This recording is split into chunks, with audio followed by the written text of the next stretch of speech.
ఏం చెప్తారు సార్? ఎందుకు క్షమాపణ చెప్పించలేదు? ఎందుకు యాక్షన్ తీసుకోలేదు? ఫస్ట్ క్షమాపణ చెప్పించే తర్వాత ఎవరికి అవసరం మీ క్షమాపణ? టోటల్గా దీనల్లా చూసిన తర్వాత ఈశ్వర్ నేను అనేది ఏంటంటే, గత ప్రభుత్వ వైఖరి మహిళల పట్ల ఎట్లా ఉంది, ఈ ప్రభుత్వ వైఖరి ఎట్లా ఉంది అని మనం గాన బాగా చూస్తే, గత ప్రభుత్వంలో మా పార్టీ అధినేత వైఎస్ జగన్మోహన్ రెడ్డి గారు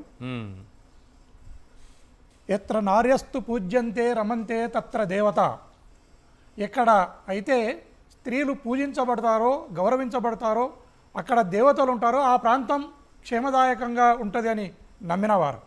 ఆయన హయాంలో మహిళల కోసం దిశ చట్టం, అదేవిధంగా ప్రత్యేకమైన పోలీస్ స్టేషన్లను మహిళల కోసం, ప్రత్యేకమైన కోర్టులను, తర్వాత ఏదైనా మహిళల పట్ల అసభ్యంగా ప్రవర్తించినతో తరతమ భేదం లేకుండా ఇమ్మీడియట్గా వితిన్ నో టైం ఎఫ్ఐఆర్లను కట్టించి ఇన్వెస్టిగేషన్ కంప్లీట్ చేసి శిక్షలను తెప్పించిన రోజులను మనం గుర్తు చేసుకోవాలి.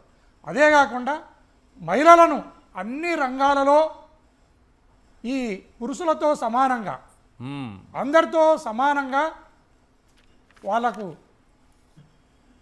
ప్రాతినిధ్యాన్ని ఎమ్మెల్యేలో కానీ మంత్రివర్గంలో కానీ స్థానిక సంస్థల్లో కానీ అన్ని రంగాలలో సమాన అవకాశాలను ఇచ్చిన రోజులను గుర్తు చేసుకోవాలా. ఈరోజు 3 రేపులు 6 మర్డర్లు అన్న విధంగా ఈ ప్రభుత్వ యొక్క ధోరణిని కూడా మనం ఒకసారి గుర్తు చేసుకోవాలి. ఇది పోగాలం దాపురించినప్పుడే ఇలాంటి ఆలోచనలు వస్తాయి. ఈ ప్రభుత్వానికి మహిళల శాపం తగలక తప్పదు, ఇది నాశనం కాక తప్ప. అంటే మహిళలంటే ఇంతకుముందు నేను కొంతమంది బాధితుల్ని స్క్రీన్ పైన చూపించాను.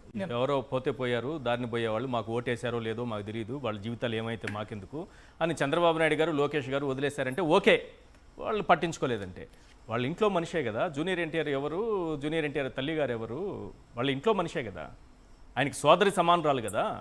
మరి ఆమెను దూషిస్తూ కూడా పట్టించుకోకపోవటం అట్లా పెట్టండి. రాష్ట్రంలో ఏం చర్చ జరుగుతుంది తెలుసా?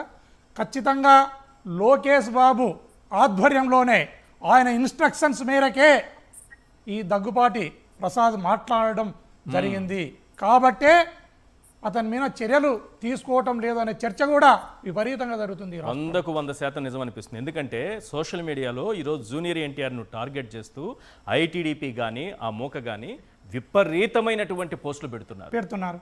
బూతులతో కూడినటువంటి పోస్టులు పెడుతున్నారు. ఎవరు? జూనియర్ ఎన్టీఆర్ గురించి. మీరు అన్నదాన్ని బట్టి చూస్తే ఏదో కొంత వెనకేదో జరిగినట్టుంది ఇది ఆయన వ్యక్తిగతంగా. ఎందుకంటే ఆయన స్థాయికి మాట్లాడే ఎన్టీఆర్ ఫ్యామిలీని మాట్లాడే స్థాయి అయితే దగ్గుబాటి ప్రసాద్ కాదు. కాబట్టి దీని వెనక ఉన్నట్టేనా? 100% ఉన్నట్లు ఈ రాష్ట్ర ప్రజలందరూ కూడా భావిస్తున్నారు. తెలుగుదేశం పార్టీ, ఈవెన్ కూటమిలోని అన్ని పార్టీలు కూడా అదే భావనతో ఉన్నాయి. ఈ రాష్ట్ర ప్రజలందరూ కూడా అదే భావిస్తున్నారు. రైట్.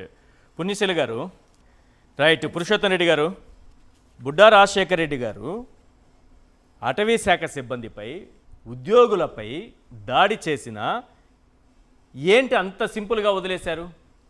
ఈ కేసుని ఎందుకు ఇంత సింపుల్గా వదిలేస్తున్నారు? ఇది ఇంకెప్పుడైనా ఏదైనా ప్రభుత్వంలో జరిగి ఉంటే చంద్రబాబు నాయుడు గారు ఇంత సైలెంట్గా కూర్చునేవాళ్ళ?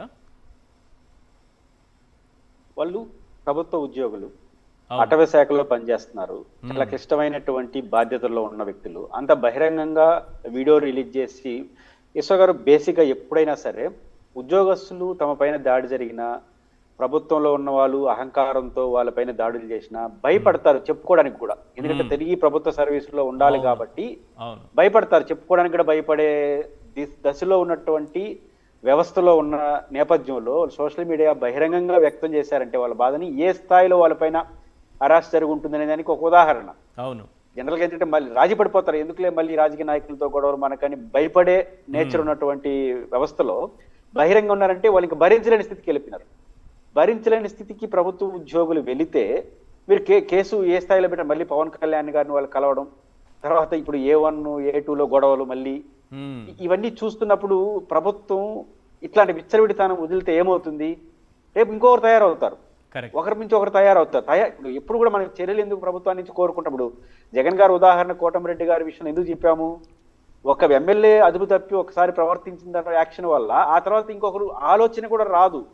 ఎందుకంటే అధినేత మనం అధికార పార్టీ అయినా సరే అరెస్ట్ చేస్తారు, భయపడతారని భయం ఉంటుంది.